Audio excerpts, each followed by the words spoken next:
My name is Margaret Quasdorf, and I'm a dairy management specialist with the Cornell Cooperative Extension Northwest New York Dairy Livestock and Field Crops team. And I want to thank our sponsors today for sponsoring our 2025 webinar series, To Keep or Not to Keep. This webinar series is free due to their generosity. So thank you, sponsors, and thank you all for joining us today. We have a really great and interesting talk today and two guests on our webinar who will be speaking about managing euthanasia from animal to caregiver. First, we're going to hear from my colleague and teammate, Dr. Kaitlyn Lutz, and she's our bilingual dairy specialist on our Cornell Cooperative Extension Northwest New York team and does a lot of great work with on-farm labor and teaching dairy skills to our farm employees, among many other things. And later, we're also going to hear from Dr. Jennifer Walker of Kinder Ground, and we will get into her bio when we switch to her presentation. But with that, I will let Kaitlyn take over here.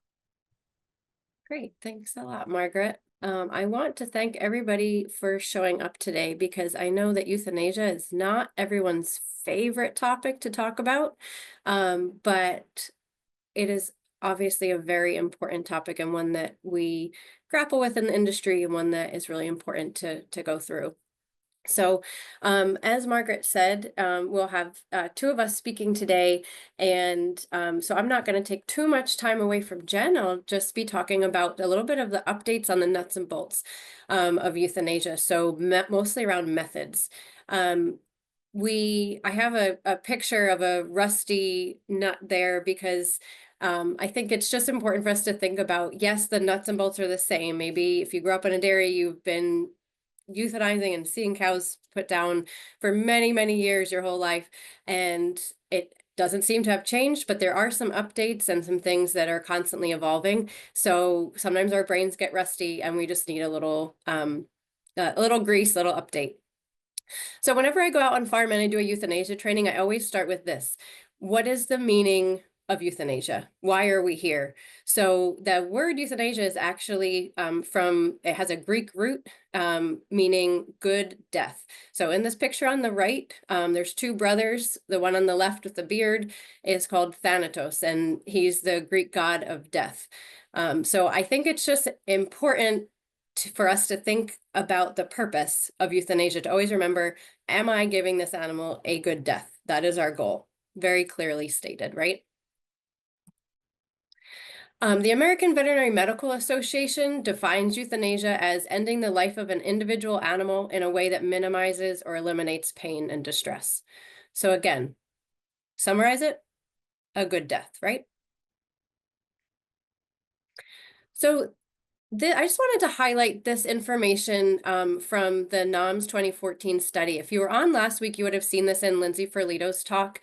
So she had touched on fitness to transport, culling decisions, and had this data showing us that back in 2014, when they collected farmer reported estimates on the amount of animals that died versus were euthanized on farm, we saw that a really large percentage of our calves, heifers, and cows they die without the benefit of euthanasia. Obviously, we don't always have the opportunity to intervene and euthanize an animal, but I just want to point out that I think we really have some work to do here. So these percentages that you see under the number of mortalities that were not euthanized, so animals that died, correspond to the left-hand column. So the pre-weaned calves, 94% died without euthanasia, heifers, 89%, and lactating cows, 57%. So as you can see, especially in calves and heifers, we really have a lot of animals who we do not intervene and euthanize and die on their own. So I just want for everyone to keep that in the back of their mind, that what can we do to intervene sooner? And if you're from a farm or you're a veterinarian here or a consultant, what can you do to help your clients? So we're going to go through, like I said, the nuts and bolts. So the tools that we have. In 2023, the American Association of Bovine Practitioners updated their euthanasia guidelines, and that's what the FARM program euthanasia guidelines and requirements are based off of, both that and the American Veterinary Medical Association. So I'm just going to add in a few things that are maybe you've seen before, but then also a couple new concepts from the 2023 revisions of those guidelines. So the tools that are most accepted and that are considered acceptable methods of euthanasia, you're probably all familiar with, but I just wanted to make sure we're all on the same page. So the three that are listed here would be injectable barbiturates, a firearm, and then a penetrating captive bolt with a secondary method. And we'll go through each of those on their own. So the first is barbiturate use. And as we get as farms grow larger and larger and we consolidate, I think use of barbiturates is decreasing. And there's a lot of reasons why this method is not used as much, and we really have to think about if we're going to be using that on our farm. So American Association of Bovine Practitioners describes the issues as scavenger risk. There's a risk of environmental contamination because there is a high residue level in those animals after euthanasia, which can lead to death in wildlife and scavengers. There's limited carcass disposal options because of that. And so they recommend that we use barbiturate overdose as a last resort. And I just put this efficiency rating at the bottom because as we're going through these different options, you already have a preferred option that you use on your farm. But I just want to think about the fact that our goal is trying to intervene quicker, right? So we're talking about the fact that euthanasia in our industry, we probably need to intervene a bit quicker and increase the number of animals that we're actually euthanizing versus letting die naturally, especially in the young stock. And so how can we be more efficient with that? So if we have the right tool, then we're going to be able to intervene and it's going to be efficient for us and we're going to actually probably get it done. So this efficiency rating is just something to think about. If you have a vet who lives next door, you have a vet on your farm,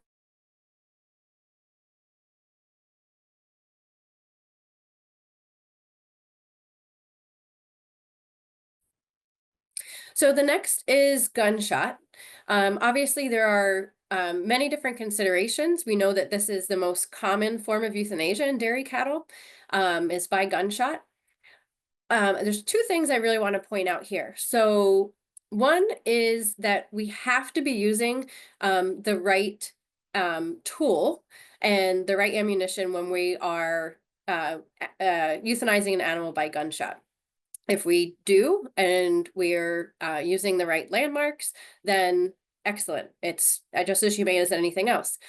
But I know personally, I've been in a situation where we did not have the right caliber, and or if there's inadequate training and the incorrect landmarks are used, then we get into trouble. So I just outlined here for animals that are over 4 months on the left-hand column, and then calves under 4 months of age, what are the recommended firearms to use in those situations. The other thing that we really need to think about, and this for me becomes more relevant the larger farms get and more consolidation that occurs, is the risk to human safety.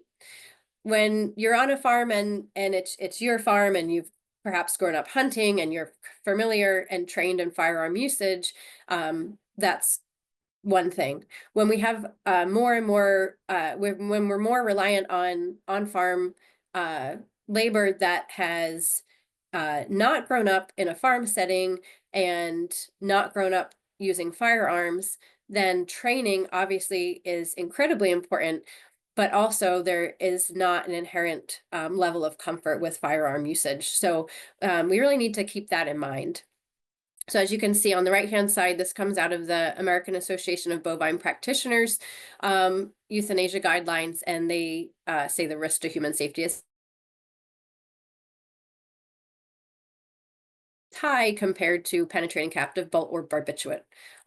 So again, for your farm, what's your efficiency rating? Is this something that's going to get done quickly? Do you have enough people on farm trained to use firearms so that you can have an animal euthanized even if the owner is off farm? These are the questions that I think we need to be thinking about.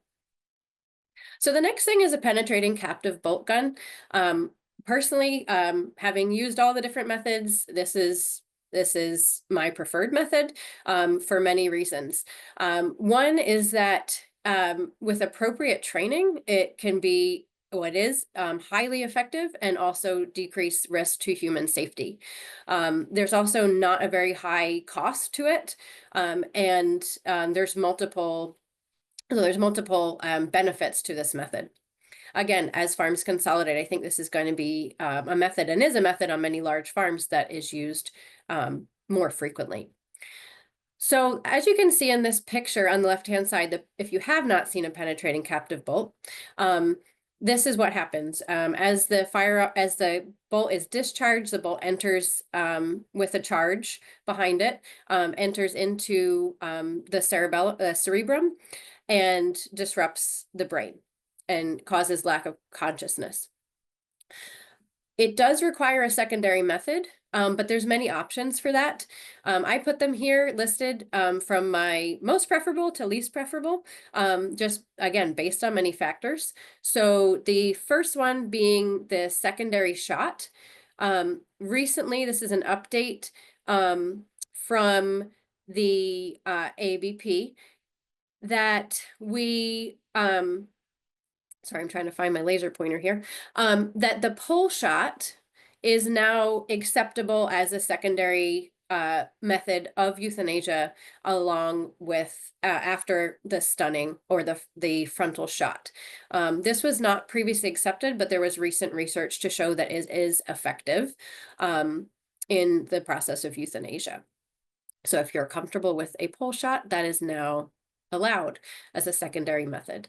And there are, it's also acceptable to use injectable supersaturated salt solutions, such as potassium chloride or magnesium sulfate, magnesium chloride, magnesium sulfate being Epsom salt, so very easy to find. And that just means that you saturate a solution until there's no more salt that will dissolve. So there's salt left on the bottom of the solution. And if kept in a cool place, that is what the solution that is used to then inject intravenously as a secondary method to the captive bolt. One very, very important note about welfare here is that, and I've seen this happen before, it is not humane to inject a supersaturated salt solution into an animal that is not fully anesthetized. It's a very painful thing to have supersaturated salts injected, and that's why it is only acceptable after the animal is unconscious. So for example, we use a lot of xylazine in the dairy industry, and that is only providing sedation, not anesthesia. So you can't just give xylazine and then a supersaturated salt. That is actually not an acceptable method of euthanasia. The next two that are allowable, acceptable as secondary methods to a captive bolt would be pithing, which is just physical disruption of the brain, and exsanguination.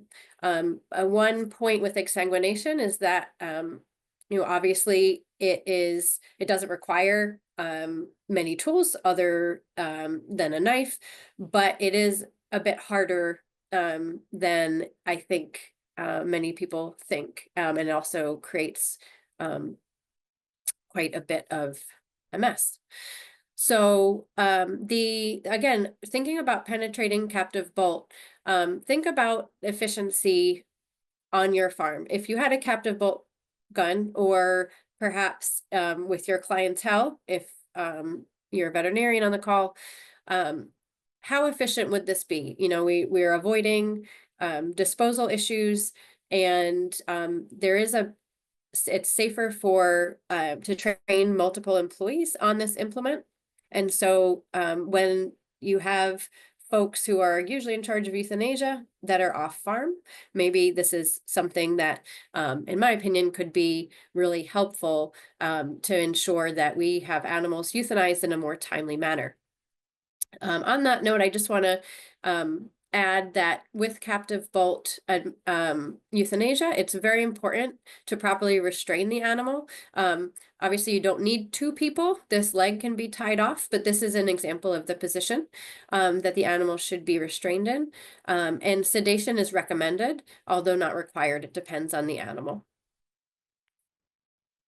So briefly, there's two new methods of euthanasia that are acceptable based on the 2023 ABP guidelines. I already mentioned the secondary pole shot, but this is just a picture of one of the cadaver heads when they did the research looking at the efficacy of this. So this is the pole of the animal here at the top. This is the forehead of the animal. She had a frontal shot first to deem her unconscious, and then where these scissors are, they're going through the pole shot, so that they're at a bit of a funny angle in this picture, but if doing the pole shot, it would be set at this angle on midline towards the base of the tongue. One interesting thing that they did find in this study was that the brainstem, which controls breathing, is, and we have historically thought needs to be disrupted in order to euthanize an animal. The brainstem was not disrupted, but they believe that the increase in pressure, intracranial pressure, so pressure inside the brain cavity, was so high after a pole shot or a frontal shot that it actually did disrupt breathing and caused euthanasia. Lastly, intrathecal lidocaine, and I bring this up not because anyone on farm is going to be doing this, because this is a bit more of a technical procedure, but I bring this up because it could be an option if your veterinarian is at your farm to euthanize an animal, and you want to avoid a residue, and you don't have a captive bolt or a firearm. This is another method that can be used, and it is safer for the environment, for carcass disposal, and basically it involves, as this arrow shows at the top, entering into the space between the back of the skull and the first vertebrae and injecting a large dose of lidocaine. And it is only done after full anesthesia of that animal. But they have found in the studies that have looked into this method that the level of anesthetic in the tissue of the euthanized animal is not high enough to cause any issue with scavengers and environmental contamination. So with that, I would like to turn it over to Dr. Jen, and I just want to say thank you for your attention, and be safe out there. Thank you, Kaitlyn, for your presentation and setting us up for Dr. Jen Walker. As she pulls her slides up here, I'm going to read her bio for us. So Dr. Jen Walker is a veterinarian by trade with advanced degrees in epidemiology and animal welfare, ethics, policy, and law. Her life's work is improving the lives of animals in production systems. Dr. Jen worked in clinical vet practice until 2010, where she left to create change at a corporate level. She has been developing industry-leading programs designed to elevate the welfare of dairy cattle and manage risk for the business. So with that, we welcome Dr. Jen Walker to speak to us. Thanks, Jen. Hey, thank you so much. Can you see my slide okay? Yes, your slides look great. All right, awesome. Well, let's kick this off. Again, I appreciate y'all's invitation to talk about what's really a not fun topic, right? So what has been presented for the entirety of the sort of series as this to keep or not to keep, and these profitability considerations between Kaitlyn and I, what I was sort of jokingly referring to or not, you know, quite frankly, killing cows sucks. It's never going to be easy But I think we can do better for the cows and for the caregivers. And that's what I hope to get to today. And really a lot of it, this has been set up well by other webinars that have talked about fitness for transport, because really there's an interplay here that we're going to bring together today. I think we can help make better decisions sooner, making sure that we help veterinarians advocate for their patients and prevent suffering, and help the farmers as well.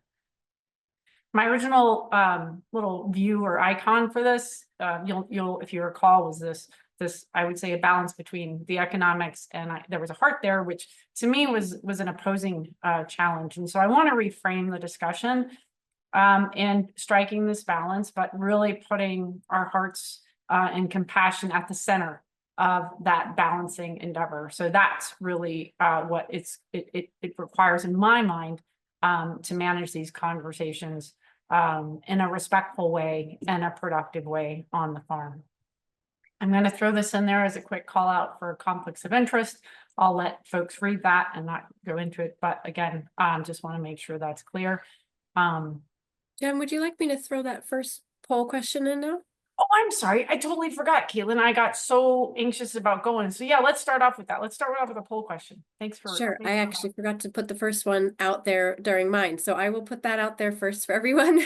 Okay, yeah. Sorry for the interruption. We just, everyone should be able to see that just so we can get a sense of everyone's standard method of euthanasia. And then we'll go on to the second poll question. That question is, what's your standard method of euthanasia? I meant to do that earlier, but I'm glad I'm not the only one who forgot mine. So I feel a little bit less inadequate. So thanks for catching me. All right. So I just cut it off there after we had our first participants, about 10% call the vet, 63% use a firearm, so not surprising there, 23% use captive bolt, and 3% other. Interesting. Yeah. So I'll get that second poll question up. While everyone's filling that out, I think this would be a bit of an easier answer for everyone, I think. But yeah, it looks like we pretty much mirror what other studies have shown in terms of methods of euthanasia being used. So while we're letting those polls come in, I'll kind of walk around the roadmap then maybe, just to leverage the time. And again, folks, I think hopefully take this next poll question not as something to be disrespectful of the conversation, but hopefully to highlight a point. As we go through this next 30-40 minutes, just setting out the roadmap for what I kind of have lined out here today. And so the first thing we're going to talk about is some guideposts around sort of making decisions around euthanasia, and then a bit of a pulse check to see how we're doing when we're managing this. And this is just a call out for folks, both a call out, not just to foul language, because I do have a bit of a potty mouth and I occasionally slip. I'll do my best, but more importantly, a call out that we're going to talk about a hard subject, and I'm going to share some images that are disturbing or sensitive to folks, and so I just want to make sure folks have a heads up for that, and if those things are bother you, then you might change your screen or find a different time to give this a listen instead of a watch maybe. And then we're going to talk about why we fail in making some of these decisions. And then I think most importantly, get into some strategies that I find useful in helping folks make these decisions on farm and managing it. And then do a little bit of a reflection to see sort of what are the other challenges and how we can continue to do better. So as we move on to that, let's stop and see, okay, here's a surprise. How many look forward to having to kill a cow? Okay, 9% of you. I'm a wee bit surprised at that. But the vast majority of folks do not look forward to having to kill a cow, right? So I don't think there's any surprise there. And the reason I asked that question was really simply to just kind of lay that out and recognize that these are difficult conversations. Nobody looks forward to doing this, and that's why it's hard. And I do think that that's a large part of why we're so challenged to get it right. And as Kaitlyn had pointed out, the percentage of cows euthanized on farms is relatively low. So let's start at the guideposts.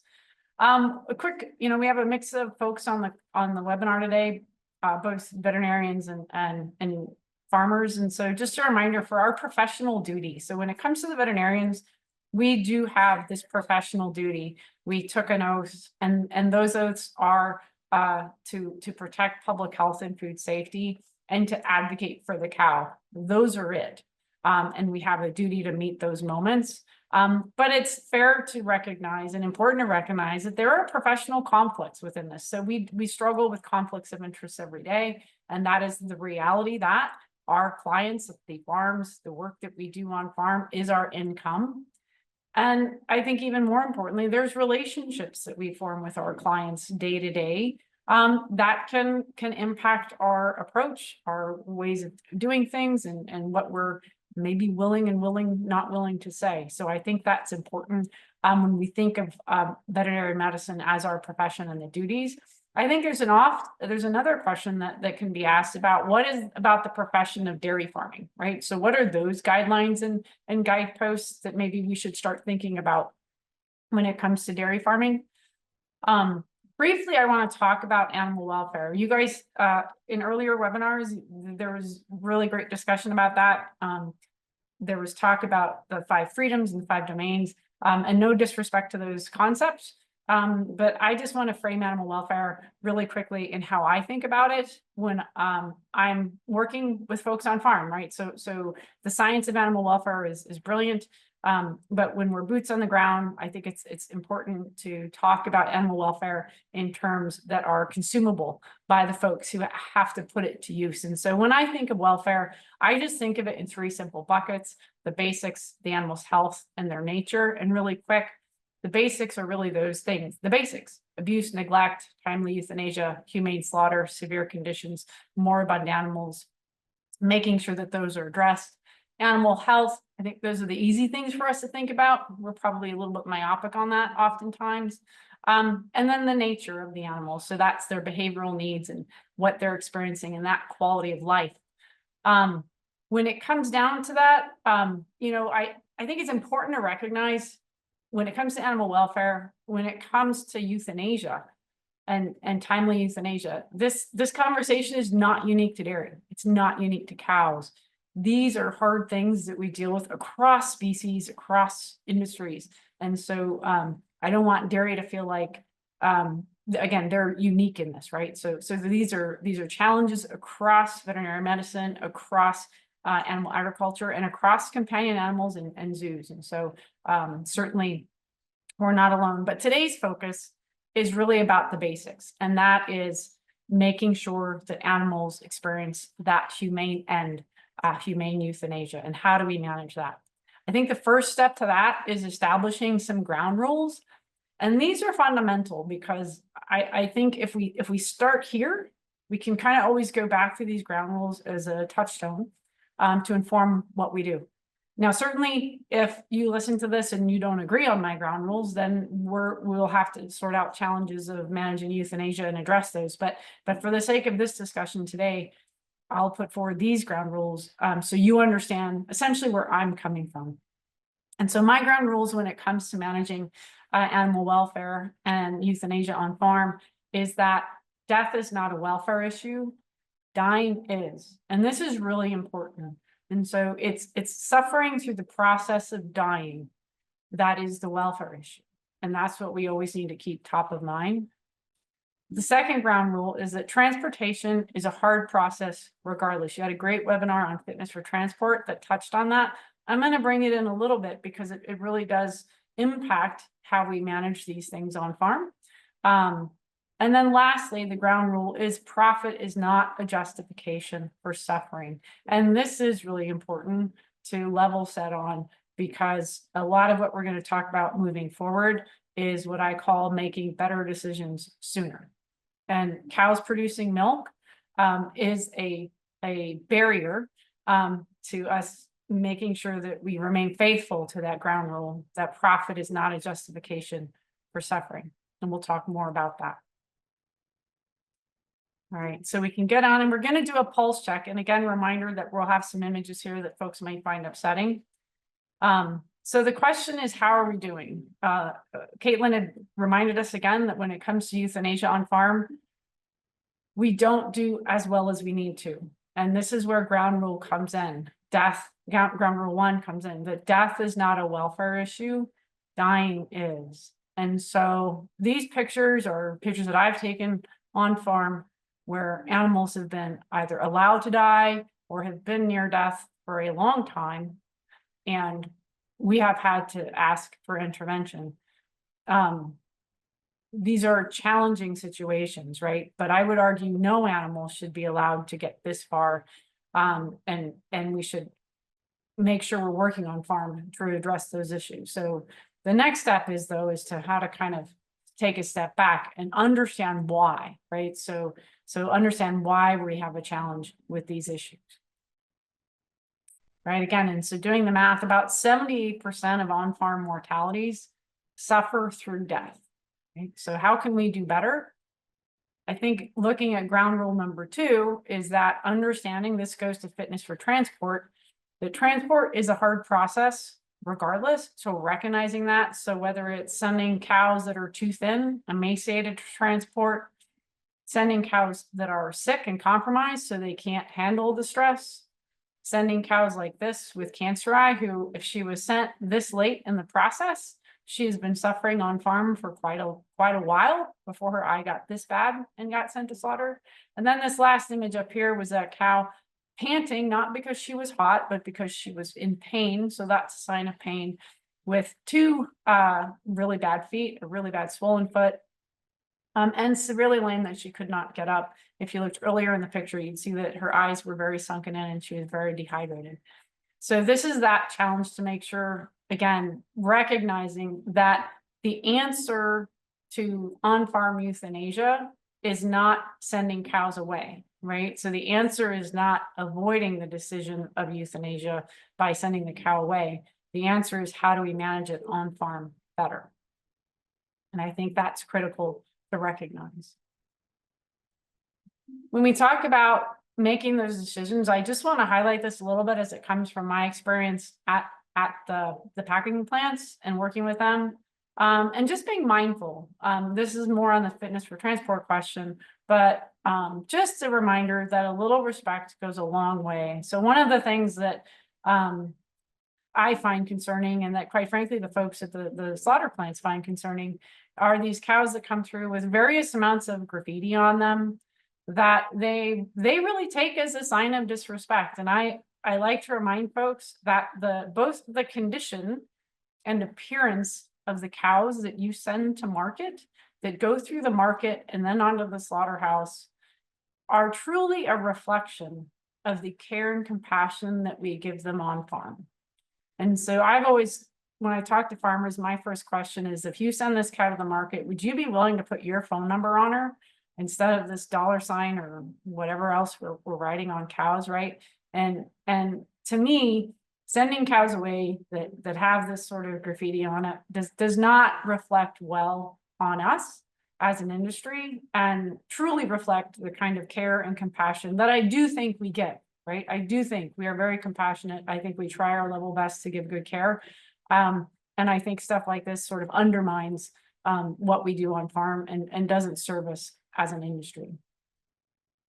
If we get back to that pulse check, again, looking at fitness for transport, just a reminder of some of the outcomes there. The latest audit in the 2022 BQA audit, we know that about, using that math, about 21,000 cows, cull cows go every day into slaughter. That translates into about it's 14% of the U.S. dairy industry, and we know that on that survey, about 26% of the cows were lame, technically fit for transport, so okay, but 8% of those cows were severely lame. And really important here, even with those 26% lame cows, it's important to consider is their average time in transport was 6 hours and 300 miles, right? With a max of up to 24. And I think really keeping that in mind or understanding that and appreciating that is key, because asking these even lame cows to stand up for 6 hours is quite a feat. And unfortunately, the 2022 survey did not report on cows that were too thin, i.e. emaciated. Unfortunately, they just reported that it was worse. In 2016, that was 9.3. So I fear what it is, but certainly we can do better, I think. So what this translates into in the numbers, right, is essentially about 5,500, over 5,000 cows a day going to slaughter that are lame. Again, enduring that 6 hours of standing for transport because they don't lay down. They're not going to lay down unless it's a last resort. About nearly 2,000 cows a day that are moving through the system that are essentially severely lame, essentially three-legged lame, and could barely walk, often arrive down at the plant. And then another 2,000 a day that are emaciated. What's not captured in any of this are what I call the invisible problems. And I think it's worth questioning or considering how many animals are sent to slaughter because they have a displaced abomasum. I don't know that anybody can argue that a twisted stomach is not painful. And so the question is, what are we asking those animals to endure in managing and enduring that pain? If it's from the farm to the marketplace, they may have 1 or 2 markets before they go to slaughter. So I think this is a unrecognized concern that we need to think about on the farm, both as veterinarians helping our farmers manage this. All right, so we have the pulse check. So let's get to the meat of the matter and talk about where I see challenges to where we are not meeting the moment. So the easiest answer would be to say that we're just jerks, okay? And I don't believe that, right? So I always assume the best of intentions, and I truly believe we're not making these bad decisions just to be jerks, okay? I think that we have 2 challenges that get in the way, and that is a fail to plan. And the second one is a failure to imagine. And the imagination comes in 2 places, and that is that one thing I just referenced is imagining the journey, right? So in practice, if I look back at all the decisions I made while I was in practice on farm, I made some really bad decisions when it came to culling cows and advising on culling cows. And again, I'd like to think it wasn't because I was a jerk. I'm a jerk. I didn't understand the journey. In my mind, cows got on a trailer and were dead that day. I didn't understand that a cow from California might end up in Wisconsin. So I think we have to keep that in mind, and we have to imagine what this animal is going to be asked to navigate and to go through between now and the sale and when she gets to slaughter. The second one is our failure to plan, and I'm just going to call this out. I think this book by Dr. Atul Gawande, Being Mortal, I recommend it to everyone. If you have parents, which means everyone, give the book a read, give the book a lesson. It was very informative just in your everyday life, but also considering in how I manage these conversations with farmers. One of the things he talks about, he presents many different people and how they're managing end of life decisions. And one of the interesting sort of nuggets that came for me was realizing that when he talks to people about what a good life was to them, like if you're ending that near end of life or you're facing a terminal illness, having frank conversations with folks about what does your quality of life need to be for you to want to continue to be here. And I was amazed at all of the different kind of takes that people had, because I had, kind of self-absorbedly assumed that everybody thought like I did, right? And so my sort of what I call my red line, I was very clear. I've always been very clear on what I feel I need to have as a good quality of life. And so one of the people that they talked to, the fellow said, hey, as long as I could eat ice cream and watch football, I want to be kept alive. That was it. It didn't matter. He could be in a wheelchair, not being able to communicate, have, colostomy bag, just you name it, right? But as long as he could eat ice cream and watch football, he said, keep me there. Others, it's like, can I communicate? Am I a clear, lucid mind? For other folks, for me, is can I be of use? Can I be of use to society? And then for other folks, you know, again, they just want to live forever. Like, so in talking to some other folks, it was like, freeze me, right? Put me in with Michael Jackson, right? And I think understanding these differences in how other people view quality of life are really critical in managing these conversations on farm. And we need to understand that, because I think understanding that allows us to respect those different priorities and those different wishes, but also helps us understand what's informing other people's decisions when it comes to timely euthanasia, because these can be really significant barriers to executing timely euthanasia on farm. So as a background of that, we're going to insert another poll here because I am curious to see how it lays out. I put up 4 options. So what is your red line when we think about quality of life for you? Are you like the fellow who said, man, as long as I can eat ice cream and watch football, keep me going? Or are you a person who says, well, as long as I can communicate and I have a clear mind, I'm good to go? Are you as long as I am contributing to society, I want to stick around? Or is it, I want to live forever, freeze me and let me chill with Michael Jackson? And I might not have captured your want, right? So if I haven't, I will say entertain me and just pick one that you can imagine or that you would prefer, if your option isn't there. And again, I think these are critically important in appreciating how the bias that somebody brings to the table impacts how we can make decisions on farm and what might be holding those up. I'm going to let the thing go for a little bit, and then we'll see kind of where we go. I'm going to come back to it. All right, so with that in mind, as we let that poll keep going, we're going to move on to the strategy, right? And how do we kind of apply that in formulating our strategy? And I jokingly call it strategery. Sorry, so that isn't a purposeful spelling error, just so you know. So on to strategery, right? How do we actually turn insight into action? What I find is that some farms have a process for identifying voluntary cows, and but few have a strategy. And really, again, this fitness for transport, cow calling is going to go hand in hand with some of these euthanasia decisions, because when one of the pushbacks we get on fitness for transport issues is people will say, well, Jen, if we can't send those, right? If I can't send those cows, we're going to have to kill more cows on farm. And clearly we're not doing a great job of that, right? So the last thing I want to do is give us more cows that need to be euthanized on farms when we're not managing that very well. So truly the goal is that we make better decisions sooner, so we get healthier cows, right? Cows fit for transport, gone sooner before they get to that point to where they're not fit for transport, and certainly not to the point where they need to be euthanized on farm. Will we ever get to the point where we don't have to euthanize anything? No, sadly, no. But we want to minimize that, right? And so that we can make sure that when we do have to do it, we can do it right.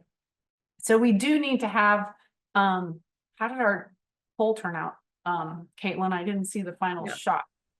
I will share it whenever you want. I'll put it up Yeah, now. go ahead. We can stop there. Okay. So 0% are okay with eating ice cream. There you go. About 68% are in the, as long as I can communicate and have a clear mind.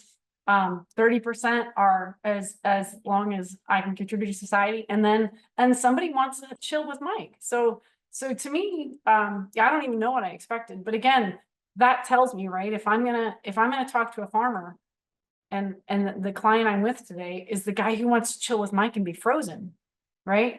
I have to begin these conversations around euthanasia and planning and managing it with that understanding, because that's going to impact how that person views euthanasia of his animals on farm, right? And so taking that into account, how do we formulate these strategies to make better decisions sooner? And so one key issue is that we need to have 2 strategies. One's a voluntary calling strategy and one's for involuntary, right? So we should make sure that those are 2 clear, different decision paths. we need to keep records, not just about culling, but specifically about truly why they were culled, not just low production, right?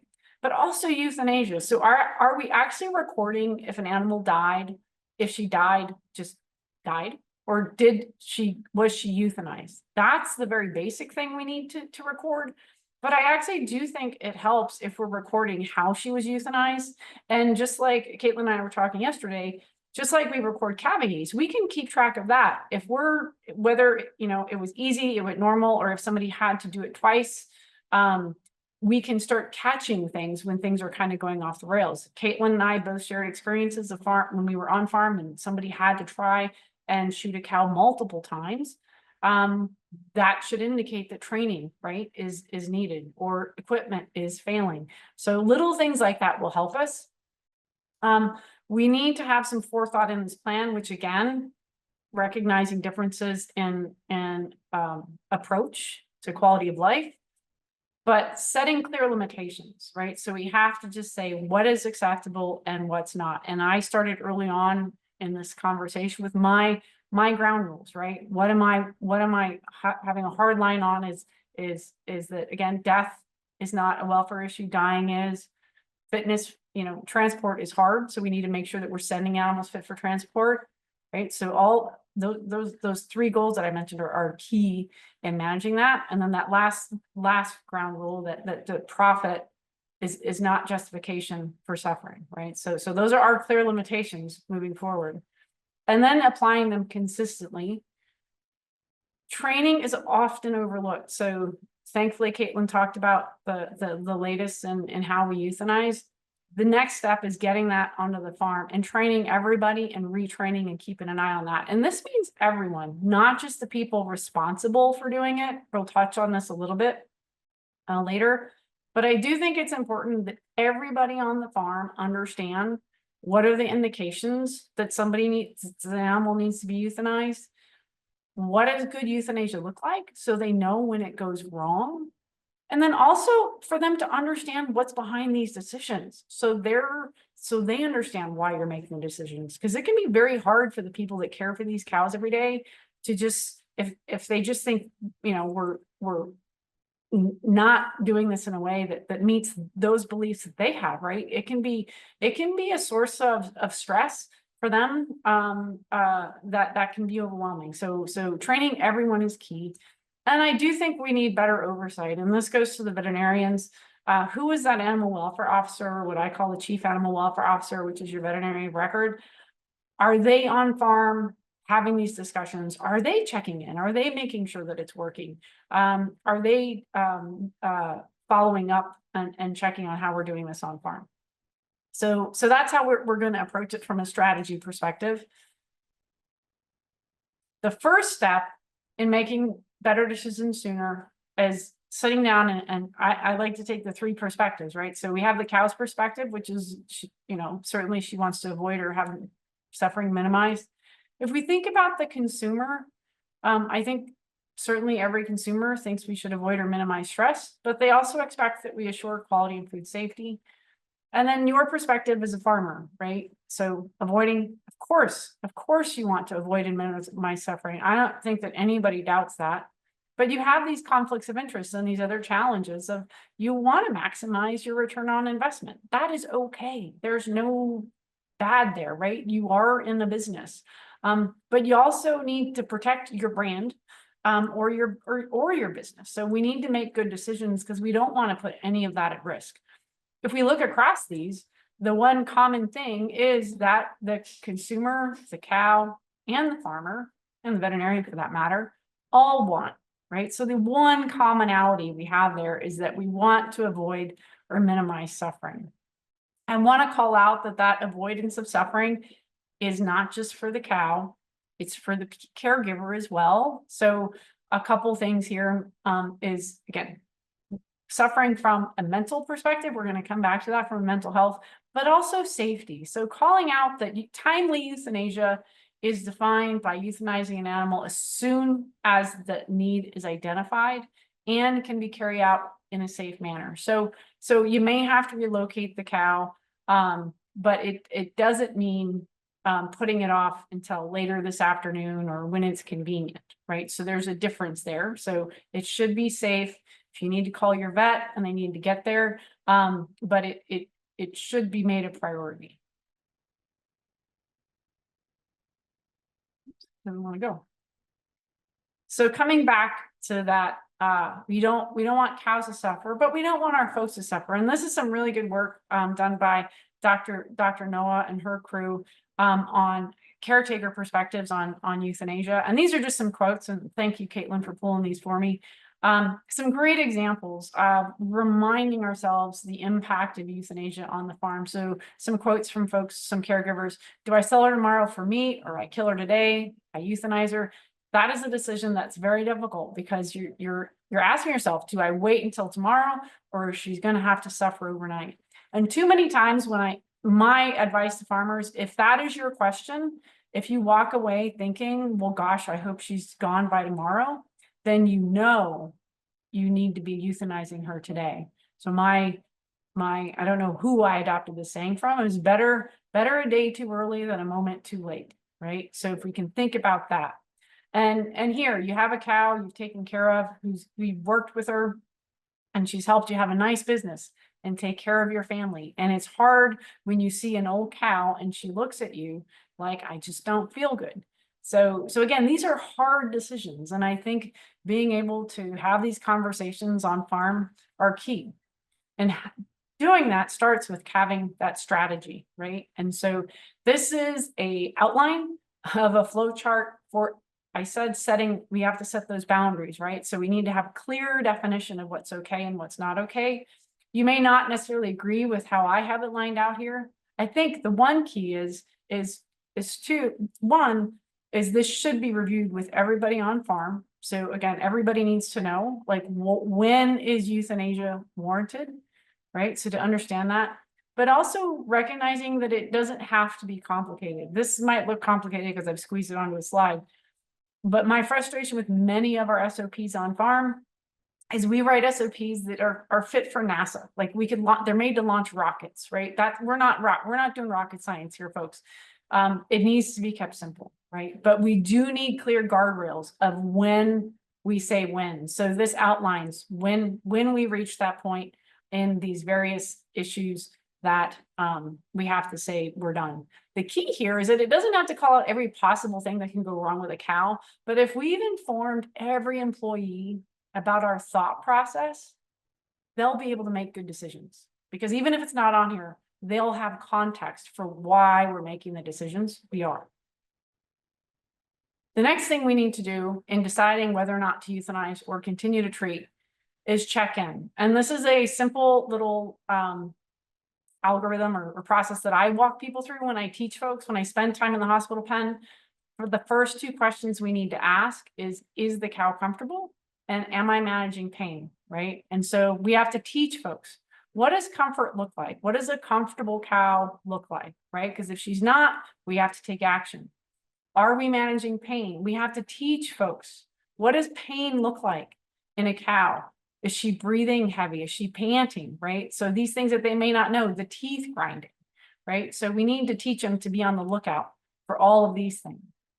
And then we need to ask this question: does she look better today than yesterday?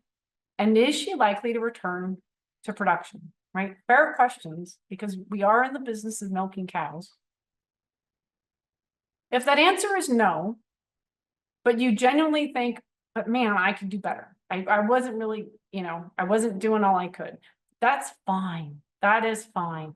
Then we can continue to treat and recheck in 12 hours. The key is we are checking and we're making decisions at least every 12 hours. At least every 12 hours we are checking. And if once we decide we're done, we act quickly.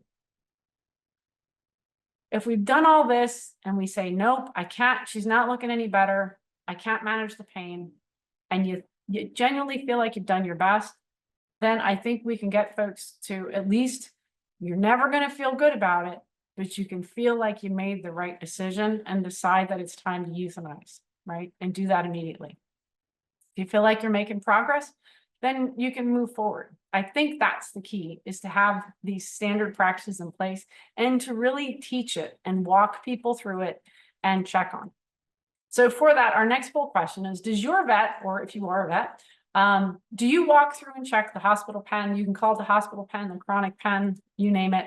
Do you do this and check calves every time you're on a farm for a visit? So you're here for a regular herd check, maybe you're there for a sick cow.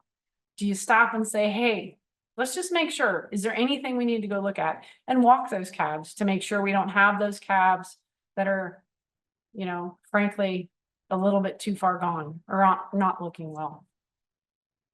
This is key. Okay, we'll come back to that answer in a second. I'm going to, for the sake of time, keep going. I'll let that And go for lastly, just a couple more seconds there, Jen, and then I'll share it. oh, perfect. And so again, I think understanding like where we have opportunities as veterinarians to come on farm and help farmers work on this and make sure it's top of mind as we go. And once we get that, we'll move on to some reflection. So what did we have, Kaitlyn? Oops, sorry, I'll go back to that. All right, so yeah, so I'm impressed. So 70% of folks always do that, and that's great. So I think that is essential when we're on farm, no matter what. Let's go check that pen, right? And let's help folks think about like what we're seeing and see how we're doing decision-wise. And this is the last question is, do you feel bad or hesitate asking your vet to euthanize cows for you? Or if you're the vet, do you hesitate to offer or recommend euthanasia? I've asked this because I've had some vets tell me it's not my place. It's not my place to tell them to euthanize the cow. And I've heard other farmers say, well, you know, and the hesitation might be because they don't want to put the burden on the vet, or they feel that the vet's in a hurry, right? So I'm not sure why you're hesitating, right? But I think understanding from both sides that there could be hesitation, right? So I think part of this is just recognizing the barriers to that. And for the vets that, there we go. Okay, so some of you, so this is fair, right? So there's a percentage, 33% of folks feel bad, right? And I think that's important. If I was a vet and I knew that you were hesitant to ask me to do anything, I'd want to make sure that you felt good about not hesitating at all. So I think that the safe assumption for me everywhere I go is to make sure that all of my clients understand that they never have to worry about asking me to look at a cow for any reason, right? So coming into these conversations, removing those assumptions is key, because I do think that a lot of these assumptions are barriers to us being able to get this done in the way that I really think we want to, right? We want to show up and we want to get this right. One of a critical part of what we do, and we want to get it right. So lastly, as we look at reflections, this is an example. I'm not going to play the video because it's hard to watch, but this is a key example of where I think veterinarians can do a great deal of good, or the manager on the farm walking through. So one of my standards of practice is to walk and go look and see where, if animals have been euthanized, to check, right, the method, were they shot, and where and how, and were they shot correctly? Also checking that they are dead. And so one of the things that we also need to teach in euthanasia is confirming. So that critical step, the last critical step, you have the right method, you have the right tools, you did everything right. The very last step is confirming euthanasia, or confirming that she's dead. And my old teammates and I had an acronym of HER. So you check her out. So you need to check the heart rate. You need to check for eye movement, and you need to check for respiration. This was an example. I went to go check, and unfortunately this calf was still alive and barely breathing, but it was actually shot the day before, right? So incredibly, 24 hours later, this calf was still alive. And I went and got the calf caregiver, and I asked what happened. So I said, tell me what happened, right? So step one is, again, I always assume positive intent. The first response could be anger and a lot of other things, but my assumption is, okay, something has gone wrong. Let's figure out what happened. And the gal explained to me that she felt horrible. She felt horrible. You can see the swollen joint on this calf. The owner was away. She really felt bad for the calf. She felt like it needed to be euthanized.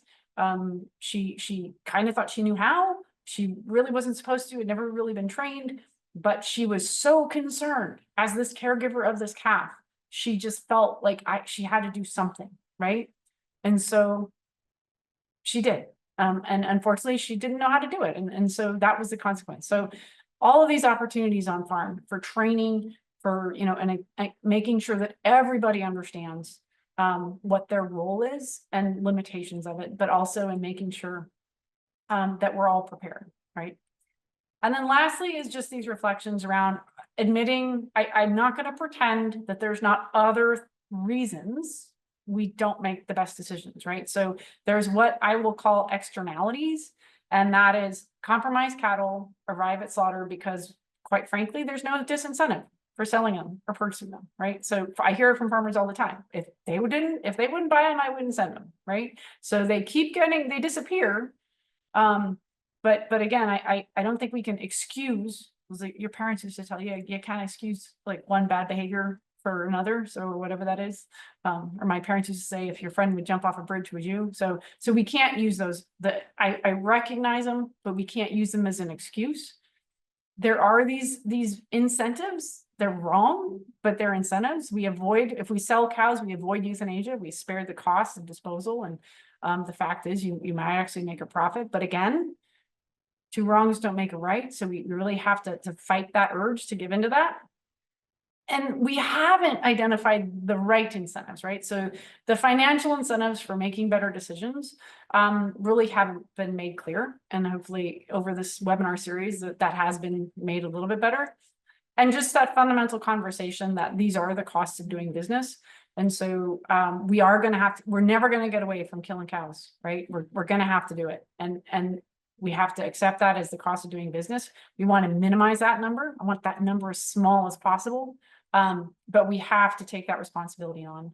And then lastly, and just reminding us about this managing of suffering and minimizing that is recognizing and managing compassion fatigue and moral stress, right? So both of these exist in this conversation, and we'd be remiss not to acknowledge it and just kind of tackle it up front and do that. So again, this was a quote from Noah's work and her team. So again, if I kill a cow, they say, poor thing, why did you kill it?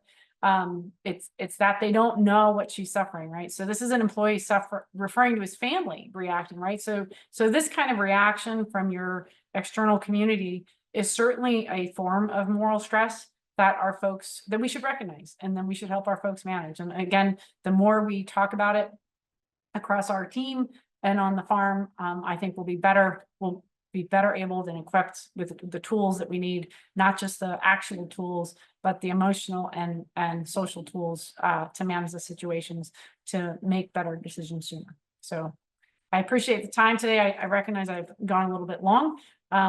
Happy to stay on and answer any questions or participate in discussion as folks are interested. Thanks so much, Jen. Really appreciate it. Yeah, thank you. That was a really great presentation. And we do have some questions that I think are definitely worth answering here for those of us who are still on, and for those who will catch the recording. Going back to Kaitlyn's presentation, our first question is intrathecal lidocaine safe for carcasses that get processed for pet food? So my understanding of that is they should be. Animals greater than 30 months of age, I believe this is still the case, that all of their neural material is removed during rendering, so it does not enter into, or it should not enter into, animal food. So the intrathecal lidocaine, the lidocaine would be contained, if done properly, will be contained within the neural tissue. So for ones younger than 30 months, I don't have an answer to that. I know we had some regulatory veterinarians on the call too, so if there's anyone else, or Dr. Jen, if anyone else wants to chime in on that with more information, please feel free. Yeah, I think you know much as I do on that one. As far as I know, it wouldn't be an issue, but. Second question is the secondary pulse shot alone an effective stunning method for slaughter.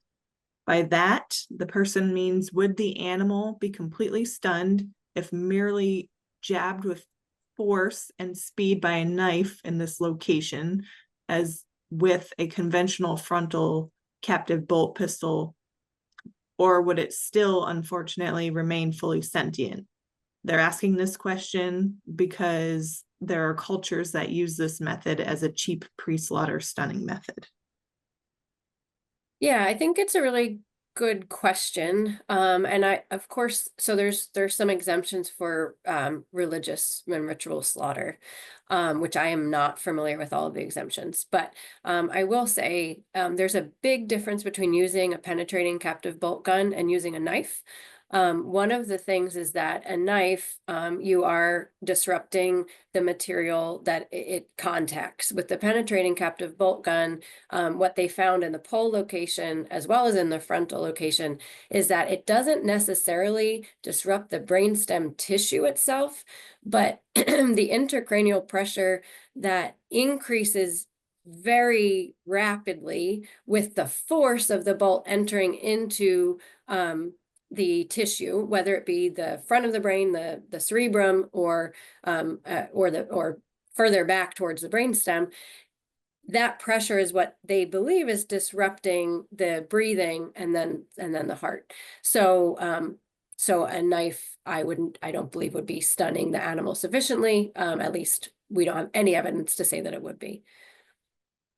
Yeah, and my understanding is that knife method historically is actually just immobile, like paralyzing. So it's not actually rendering an animal. So the key to humane slaughter that the methods that they use at the plant is that you are ensuring rapid unconsciousness of that animal. And the key in slaughter is that their second step is exsanguination, right? Because they can quickly get them up.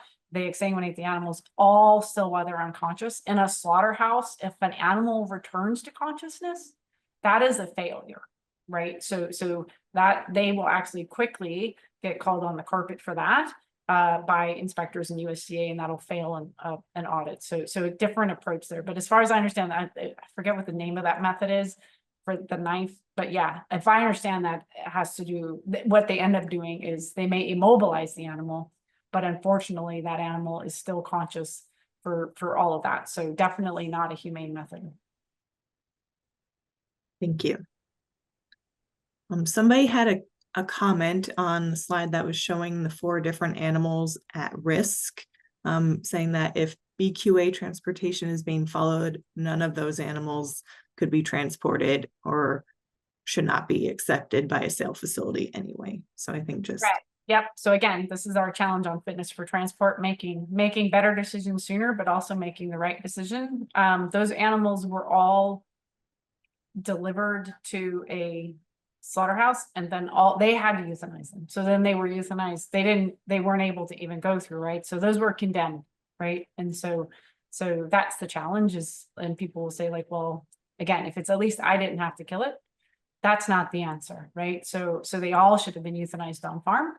The next challenge is we have let them get that severe to begin with, right? So making better decisions sooner to call. But then, when we do have animals that need to be euthanized on farm, let's address that in a timely way. So thanks for clarifying that. Then we have one final question here.